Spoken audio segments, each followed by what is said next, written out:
स्वयं माता दुर्गा जी ने कहा है, जो भी स्त्री नवरात्रि के दौरान कर लेगी ये 2 छोटे से काम, उसके जीवन के हर कष्ट को मैं तुरंत कर दूंगी खत्म, खुशियों से भर दूंगी मैं उसका घर, उसकी हर मनोकामना को मैं कर दूंगी पूरा। दोस्तों, आपकी जानकारी के लिए बता दें, 15 अक्टूबर 2023 दिन रविवार से शारदीय नवरात्रि शुरू हो चुकी है। इसका जो समापन होगा वो 23 अक्टूबर दिन सोमवार को होगा। इस बार शारदीय नवरात्रि पूरे 9 के 9 दिन की होगी, ना एक भी दिन कम ना एक भी दिन ज़्यादा। दोस्तों, हमारे हिंदू धर्म में शारदीय नवरात्रि का अपने आप में एक विशेष और खास महत्व होता है। वैसे तो एक साल में 4 नवरात्रियाँ पड़ती हैं और हर नवरात्रि में माता दुर्गा जी स्वर्ग से धरती पर वास करने आती हैं, लेकिन शारदीय नवरात्रि में माता दुर्गा जी हाथी पर वास करके धरती पर वास करने आती हैं। ध्यान रखिएगा, वेद पुराण में साफ साफ लिखा हुआ है, जब भी माता रानी जी धरती पर वास करने आती हैं, उन्होंने सिंह को वाहन के रूप में ना लेकर के हाथी को अपने वाहन के रूप में लिया हुआ है। तो ये धरती के लिए बहुत ही शुभ संकेत होता है और ऐसा समय भक्तों के जीवन में खुशहाली लेकर के आता है। दोस्तों, एक साल में 4 नवरात्रियां पड़ती हैं, लेकिन हमारे हिंदू धर्म में शारदीय नवरात्रि सबसे ज़्यादा फलदायी नवरात्रि होती है, क्योंकि इस दौरान माता रानी जी बहुत ही ज़्यादा प्रसन्न मुद्रा में होती हैं, अपने दोनों हाथों से अपने भक्तों पर कृपा बरसाती हैं और शारदीय नवरात्रि के दौरान की गई पूजा साधना क्रिया कभी भी खाली नहीं जाती है। इस दौरान कोई भी व्यक्ति अगर माता रानी जी के लिए व्रत रखता है, पूजा पाठ करता है, तो उस व्यक्ति के लिए स्वर्ग के दरवाजे खुल जाते हैं और माता रानी जी की असीम कृपा उस व्यक्ति पर सदैव बनी रहती है। दोस्तों, शास्त्रों में वर्णित है कि शारदीय नवरात्रि के दौरान अगर कोई भी इंसान माता रानी जी की विधि विधान से पूजा पाठ कर लेता है तो उस व्यक्ति के जीवन का हर कष्ट जड़ से नष्ट हो जाता है और माता रानी जी के आशीर्वाद से उस व्यक्ति के जीवन में उसको धन, सुख, वैभव, ऐश्वर्य की प्राप्ति होती है। दोस्तों, हमारे शास्त्रों में, हमारे वेद पुराणों में माताओं के लिए, बहनों के लिए शारदीय नवरात्रि के दौरान कुछ ऐसे उपायों के बारे में बताया गया है जो अगर माताएं, बहनें शारदीय नवरात्रि के दौरान सही मुहूर्त पर विधि विधान से कर लें, जिसके बारे में आज के इस वीडियो में हम आपको बताने जा रहे हैं, तो ऐसी महिलाओं को, ऐसी कन्याओं को तुरंत ही माता रानी जी का वो वरदान और वो आशीर्वाद मिल जाता है जिसके बाद उनके जीवन के हर प्रकार की परेशानी तुरंत खत्म हो जाती है और माता रानी जी के आशीर्वाद से उनके जीवन में अपार खुशियां ही खुशियां आती हैं। देखिए दोस्तों, वेद पुराण में तो साफ साफ यहाँ तक लिखा हुआ है कि अगर किसी भी नवरात्रि के दौरान माताएं, बहनें माता रानी जी को सच्चे दिल से पुकारती हैं तो माता रानी जी उनके घर पर वास करने जरूर जाती हैं। उनकी सिर्फ एक पुकार पर ही उनके जीवन के हर कष्ट को जड़ से नष्ट कर देती हैं। और अगर शारदीय नवरात्रि के दौरान माताएं, बहनें वेद पुराणों के अनुसार वो उपाय कर लें जिसके बारे में आज के इस वीडियो में हम आपको बताने जा रहे हैं, तो मान के चलिए माता रानी जी के आशीर्वाद से उन माताओं, बहनों के परिवार के जीवन में एक चमत्कारी और सकारात्मक बदलाव आ सकता है।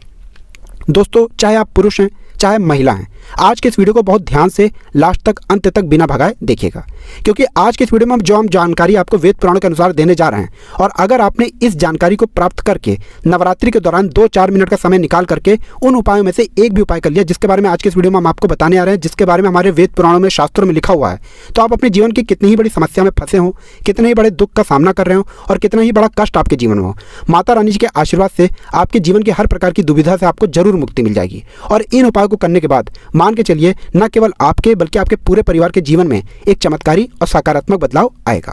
फिर हम आपको इस वीडियो में बताएंगे कि नवरात्रि के दौरान वो कौन सी ऐसी 2 चीज़ें हैं जो अगर किसी भी घर की महिला, कन्या कर लेगी तो मान के चलिए माता रानी जी की असीम कृपा उस महिला पे, उस कन्या पर सदैव बनी रहेगी। माता रानी जी के आशीर्वाद से वह महिला, वह कन्या अपने जीवन के हर प्रकार के कष्टों से मुक्ति पा जाएगी और इसके जीवन में माता रानी जी के आशीर्वाद से उसको भौतिक सुखों की प्राप्ति होगी।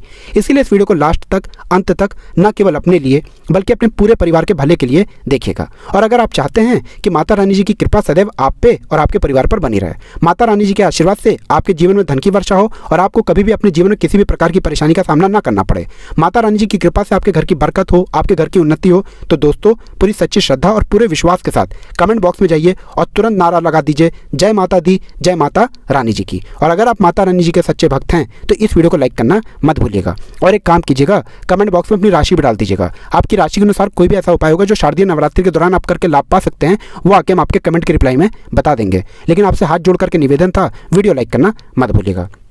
तो अगर आप महिला हैं, अगर आप कन्या हैं, तो कुछ ऐसी गलतियां हैं जो वेद पुराणों के अनुसार आपको शारदीय नवरात्रि के दौरान भूल कर भी नहीं करना चाहिए, वरना माता रानी जी आपसे रुष्ट हो जाएंगी और कभी भी आपके घर पर वास करने नहीं आएंगी। तो वो कौन सी ऐसी गलतियां हैं जो आपको शारदीय नवरात्रि के दौरान नहीं करनी चाहिए? तो सबसे पहले तो आप इस बात का ध्यान रखिएगा, अगर आप अपने घर पर कलश स्थापना करने जा रही हैं, अगर आप अपने घर पर माता रानी जी के लिए अखंड ज्योति जलाने जा रही हैं या आप माता रानी जी के लिए चौकी लगाने जा रही हैं, तो इस बात का ध्यान रखिएगा, कभी भी माता रानी जी की अखंड ज्योति को बुझने मत दीजिएगा।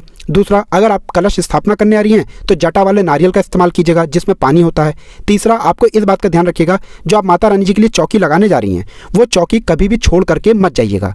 देखिए दोस्तों, चौकी अगर आपने घर पर लगाया है तो चौकी को कोई भी खाली कभी मत छोड़िएगा, ये बहुत ही ज़्यादा अशुभ बताया गया है। इससे माता रानी जी रुष्ट हो जाती हैं।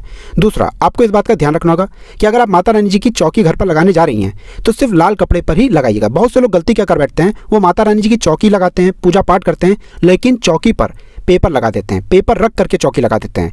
ये हमारे वेद पुराणों में बहुत ही अशुभ बताया गया है। अगर आप पेपर रख करके माता रानी जी के लिए चौकी लगा रहे हैं तो इससे माता रानी जी आपसे रुष्ट हो सकती हैं और कभी भी आपके घर पर वो वास करने नहीं आएंगी। हाँ, माता रानी जी की चौकी अगर आप लगा रही हैं तो लाल कपड़े पर लगाइए। इस बात का ध्यान रखिएगा, ऐसे लाल कपड़े का इस्तेमाल कीजिएगा जो पहले कभी भी इस्तेमाल ना हुआ हो।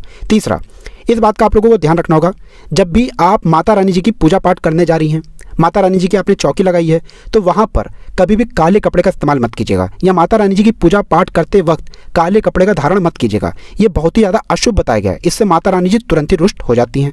देखिए, इस बात का आपको ध्यान रखना होगा कि अगर आपने इस नवरात्रि के दौरान 9 के 9 दिन का व्रत रखा हुआ है तो 9 के 9 दिन में आप लोगों को माता रानी जी के 9 अलग अलग स्वरूपों को, अलग अलग प्रकार के फल को अर्पित करना होगा। माता रानी जी के 9 अलग अलग स्वरूपों को आपको अलग अलग प्रकार के फूल अर्पित करना होगा, क्योंकि माता रानी जी की 9 अलग अलग स्वरूपों की पूजा पाठ की जाती है इस नवरात्रि के दौरान। और हाँ, अगर आपने 9 दिन का व्रत रखा है तो पेट भर कुछ भी मत खाइएगा, क्योंकि जिस व्रत में तपस्या ना हो, संघर्ष ना हो, वो व्रत कभी भी फल पलट करके नहीं देता है। आप अगर इन बातों का ध्यान रखेंगी तो माता रानी जी की कृपा आपको जरूर मिलेगी। नवरात्रि के पूरे 9 के 9 दिन में घर में किसी भी व्यक्ति को ना नाखून काटने दीजिएगा, ना नाखून काटने वाली मशीन का इस्तेमाल करने दीजिएगा। ये बहुत ही ज़्यादा अशुभ बताया गया है। इसी प्रकार से आप लोगों को इस बात का ध्यान रखना होगा कि माता रानी जी की पूजा में किसी भी तरीके की चमड़े की चीज़ का इस्तेमाल मत कीजिएगा। देखिए, होता क्या है, बहुत सी माताएं बहनें नवरात्रि का जो व्रत रखती हैं वो माता रानी जी के मंदिर जाती हैं, चौकियों पर जाती हैं। तो आप लोग इस बात का ध्यान रखिएगा, कृपया करके आप लोग कभी भी माता रानी जी के पंडाल पर जा रही हैं तो आप लोग किसी भी चमड़े वाली चीज़ का इस्तेमाल मत कीजिएगा, जैसे पर्स हो गया, बेल्ट हो गई, चप्पलें हो गई। चमड़े वाली चीज़ों से आप लोगों को दूर रहना होगा। इस बात का आप लोगों को विशेष करके ध्यान रखना होगा। और आप लोगों को इस बात का ध्यान रखना होगा कि अगर आप नवरात्रि के 9 के 9 दिन का व्रत रख रही हैं तो कृपया करके दोपहर में सोइएगा नहीं। नवरात्रि के 9 दिन कभी भी दोपहर में सोया नहीं जाता है अगर आपने व्रत रखा है तो। ये कुछ ऐसी बातें हैं जिनका अगर आप लोग विशेष करके ध्यान रखेंगी तो आपके जीवन में आपको किसी भी प्रकार की परेशानी का सामना नहीं करना पड़ेगा और माता रानी जी की आपको कृपा भी मिलेगी, आपके व्रत का पलट करके आपको करोड़ों गुना लाभ मिलेगा। अब वो कौन से उपाय हैं जो आप व्रत के दौरान अगर करेंगी तो माता रानी जी का आपको आशीर्वाद मिलेगा? तो सबसे पहले आपको इस बात का ध्यान रखना होगा कि अगर आप माता रानी जी के लिए 9 दिन का व्रत रखने जा रही हैं तो आपको लाल कपड़े पहन करके माता रानी जी की पूजा करनी होगी। देखिए, माता रानी जी को लाल रंग बहुत ही प्रिय है। अगर लाल रंग का इस्तेमाल करते हुए आप माता रानी जी की पूजा पाठ करेंगी तो आपकी पूजा सिद्ध भी हो जाएगी और आपका पूजा का पलट करके आपको करोड़ों गुना लाभ मिलेगा। दूसरा, आपको इस बात का विशेष करके ध्यान रखना होगा, जब भी आप माता रानी जी के लिए पूजा पाठ करने जा रही हो तो पूजा पाठ करने से पहले चौकी के पास थोड़े से गंगा जल का छिड़काव कर दीजिएगा। गंगा जल का छिड़काव करने के बाद ही माता रानी जी की पूजा पाठ कीजिएगा। ये बहुत ही ज़्यादा शुभ बताया गया है। तीसरा, अगर आप माता रानी जी की पूजा में माता रानी जी को लाल गुड़हल का फूल अर्पित करती हैं तो ये बहुत शुभ बताया गया। देखिए, लाल गुड़हल का फूल जो होता है वही एक ऐसा फूल होता है जो माता रानी जी के 9 अलग अलग स्वरूपों को एक साथ अर्पित किया जा सकता है। तो माता रानी जी की पूजा में अगर आप लाल गुड़हल के फूल का प्रतिदिन उनको अर्पित कर रही हैं तो माता रानी जी के 9 अलग अलग स्वरूपों का आपको आशीर्वाद मिलेगा। देखिए, अगर आप अपने व्रत के दौरान नवरात्रि में सीताफल का प्रयोग करेंगी तो इससे माना जाता है कि माता सीता जी का आपको असीम आशीर्वाद मिलता है। और माता रानी जी को अगर आप सीताफल अर्पित करेंगी तो इससे भी आपको माता रानी जी का आशीर्वाद मिलेगा। तो ये कुछ ऐसी चीज़ें थी जिनका आपको ध्यान रखना है और नवरात्रि के दौरान करना है और आपको माता रानी जी का आशीर्वाद भी मिलेगा, वरदान भी मिलेगा और आपके जीवन में आप बहुत खुश रहेंगे। तो दोस्तों, इस वीडियो को एक बार समाप्त करते हैं। आपसे निवेदन था, वीडियो लाइक करना मत भूलिएगा।